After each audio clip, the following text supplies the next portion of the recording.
Families are now asking, how bad do things have to get before you wake up? How many families have to fall behind in their electricity bills before you act? What's the number? Is the number 400,000, 500,000? What number spells crisis for you? Because for every single one of these households, the crisis is now. It's today. They can't wait until next year's budget. So you must act. We need an emergency budget now. Families desperately need energy credits now. What is your problem in acknowledging the war in the Middle East? Every day, every week, since the war broke out, you keep pretending it hasn't happened. It's almost as if you're living in a parallel universe. We have a huge issue. We have a huge issue. Certainly we have. The world has. Europe has, because of that war. Following on earlier shocks in terms of Ukraine and the Russian invasion and the energy crisis that happened then. So we need a government, and we need a political response that understands the seismic potential damage of this crisis. You are ignoring it, and that is irresponsible and negligent in my view. What you want to do is, you want to spend about 3 to 4 billion now. What happens in October? What happens in October? What happens in October if this crisis doesn't abate? What happens in January? What happens to our housing investments? What happens to our investments right across in education, in health, in childcare? You want to, the USC brings in 5 to 6 billion.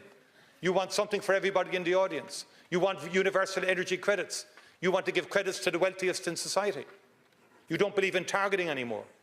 And your measures, if they're brought in, would add about 2%, 2.5% to inflation.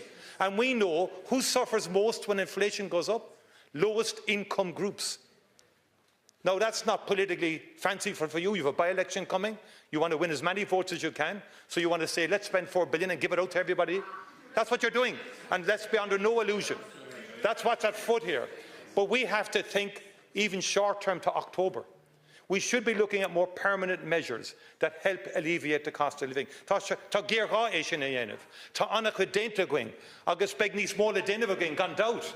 And it's not next year's budget, it's next October's budget, which is a number of months away. No, not necessarily. And you know that's not the truth either. And we know that we have to help people over next winter. And next winter will be a crucial period. But we're going to do it in a measured, sensible way. Deputy McDonald. Not your way, which is the Liz Truss way, which nearly... Deputy McDonald. The numbers of households in arrears that I quoted to you come from February, Taoiseach. That predates the Trump-Netanyahu attacks on Iran. And that has made matters worse. I absolutely acknowledge that. What you cannot acknowledge is what the regulator and the CSO are telling you directly today, that the cost of living crisis is getting worse. Groceries, energy, and that families are struggling. And I've given you the figures of the level of arrears. They are absolutely terrifying. And you have allocated diddly squat, sweet feck all for working families. That's the truth, and families know it. And I'm putting it to you directly that your attitude of sitting back and watching this unfold is not acceptable. We need measures now. One of them is energy credits. That matter is absolutely clear. Why do you refuse to act to protect workers and families? Your time is up.